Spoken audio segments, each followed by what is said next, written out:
Hello students, how are you? I hope you all are good and ready for study बच्चों. Yes. So today we are going to recite a beautiful poem which name is Summer Sun. तो गर्मी में सन कैसा होता है ना, उससे relate करती हुई है बच्चे. हेवन मीन्स, हेवन होता है स्काई. ब्लाइंड जो कवर होता है विंडो को, ठीक है, जैसे विंडो को जब हम कवर करते हैं तो कुछ एक लगा देते हैं ना, वहां पर कवर को हम बोल सकते हो कि विंडो का कवर होता है blind. Parlour means room. Attic means क्या होता है बच्चे? एटिक मीन्स होता है पालकी. एंड नूक, नुक्कड़. So let's begin.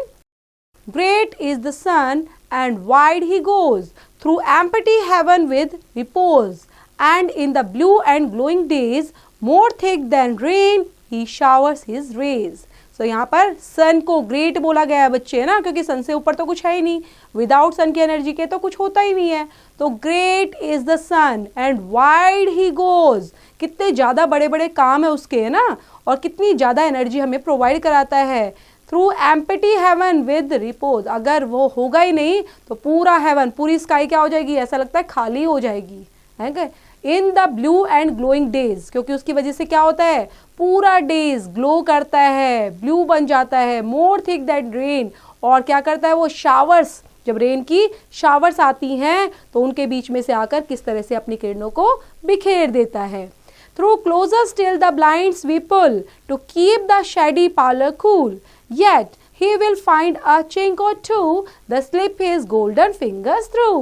यहाँ पर बताया गया बच्चों, through closer still the blinds, क्या करते हैं हम विंडो के अंदर से, जब विंडो के पास अपना एक ब्लाइंड्स लगा देते हैं, कवर कर देते हैं, उसके अंदर से भी उसकी जो रोशनी होती है, रेज, वहां तक भी पहुंच जाती है. हमारे रूम के अंदर वो क्या करता है, रूम को कूल करता है, शेडी बनाता है. जैसे हमारा जो रूम होता है ना, यहाँ पर बच्चों ये बताने की कोशिश की गई है कि हम क्या करते हैं, अपने रूम को बड़ा ठंडा कर लेते हैं और खिड़की के अंदर से बंद करने की कोशिश करते हैं, लेकिन उसके अंदर भी उनकी रेज आकर वो हमें अपना चमक बिखेरी देता है, हमारे तक पहुंचा ही देता है. और क्या फाइंड करते हैं, फाइंड अ क्लिंग्स or two to slip his golden fingers through, और क्या करते हैं वो अपनी गोल्डन फिंगर्स के थ्रू, ऐसा लगता है जो उसकी रेज आ रही है वो कैसे आ रही है, बिल्कुल चमकती हुई अंदर आ रही हैं, और ऐसा लगता है उसकी वो फिंगर्स हैं.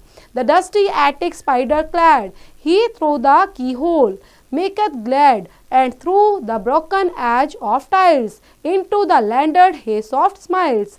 वो क्या करता है, डस्टी एटिक, ओके, जैसे ऐसा लगता है कि पालकी, पालकी किसको बोल रहा है बच्चे, यहाँ पे पालकी बोला है, जैसे स्पाइडर जो होती है, मकड़ी होती है, तो मकड़ी अपने जाले बनाती है ना, जैसे यहाँ पर दिखाया गया है, तो इस तरह से वो जाले बनाती हैं, और जालों के अंदर से जो रोशनी आती है, होल को चीरते हुए, पास होते हुए, किस तरह से वो ग्लैड लगती हैं, किस तरह से सुंदर लगती हैं.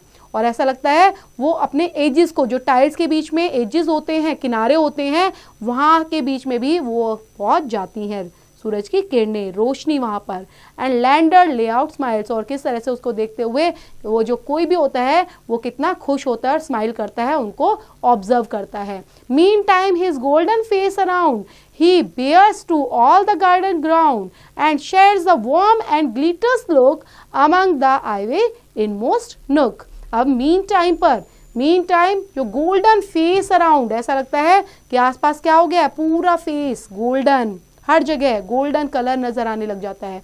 गार्डन के अंदर आप देखोगे जो फ्लावर्स हैं, ठीक है, यहाँ पर जो बोला गया है, जो फ्लावर्स हैं बच्चे, वो भी किसकी रोशनी में खिलते हैं, जैसे ही सूरज आता है उसकी रोशनी में वो कैसे चमकदार बन जाते हैं, कैसे ग्लिटरिंग करने लग जाते हैं.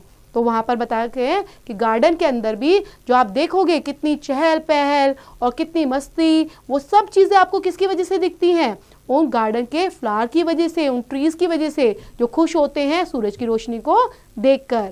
About the hills along the blue round the bright air with footing true, to please the child, to paint the rose, the gardener of the world he goes. जो सनशाइन है बच्चे वो हिल्स पर नजर आती है, ठीक है, छोटी छोटी चट्टाने होती है, पहाड़ होते हैं. अलोंग द ब्लू, यहाँ पर ब्लू कलर किसको मेंशन किया गया है बच्चे, समुद्र को, ठीक है, समुद्र का पानी नीला होता है बोलते हैं ना, तो ऐसे ही पूरा इस तरह से दिखाया गया है कि समुद्र के आसपास सूरज की किरणें हैं, चमक रही हैं, वहाँ पर ठंडी ठंडी हवाएं चल रही हैं.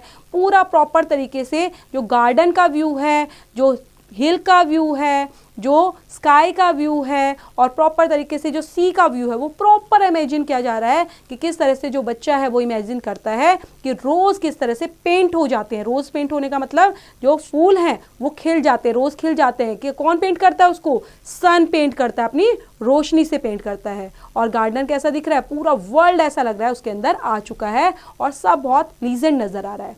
तो ये पोम लिखी गई है बच्चे रॉबर्ट लुइस स्टीवेंसन के थ्रू। So appreciation of the poem भी पढ़ लेते हैं बच्चे। The sun is the source of heat and light and it spreads its warm rays around the world. Even in places which we might like to secure from them, it is like the garden of the world. Without it, life would not have sprouted on the earth. तो यहाँ पर बताया गया है जो सन है वो सबसे ज़्यादा बड़ा सोर्स किस चीज़ का है बच्चे? हीट और light. Okay, is the source of heat and light. और ये अपनी वार्म रेज को पूरे वर्ल्ड में फैलाता है, हर जगह प्लेस में.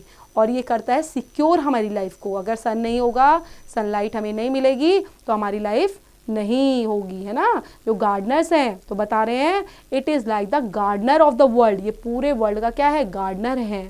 तो इनके बिना कोई भी चीज़ स्प्राउट कर ही नहीं सकती अर्थ पर.